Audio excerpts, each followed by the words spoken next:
মিরপুরে কে? কোথা থেকে আসছেন? জামালপুর থেকে। জামালপুরের লোক তো বোঝায়, তো চালাক না। আপনি যেতে পারবেন ঠিকঠাক মতো?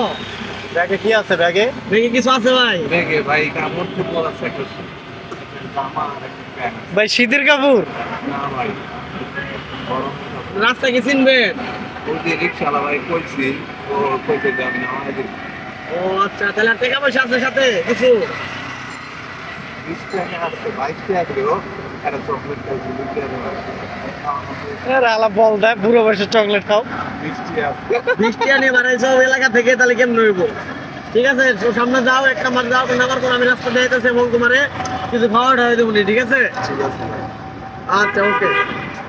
আরে গাইস, এখন ওনাকে হচ্ছে আসলে জামালপুর থেকে আসছে, আসার পরে গাবতলী নামছে।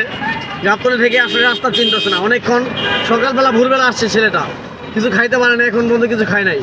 তো আমাদের সাথে নিয়ে আসছি, সাথে নিয়ে আসার পরে যাই হোক, এখন কিছু এক নম্বর যে হালকা পাতলা কিছু খানা দানা করানোর পরে যদি কিছু তার গাড়ি ভাড়া লাগে সেটা ম্যানেজ করে দিয়া তাকে আবার বাসে উঠাই দেবো, সে বাড়িতে চলে যাবে। আসলে যে কেউ ঢাকা শহরে নতুন আসলে অবশ্যই জায়গা পরিচিত বা যদি কোনো পরিচিত লোক থাকে তাদের সাথে দেখা করার জন্য আসলে অবশ্যই তাদের সাথে যোগাযোগ করে আসবেন।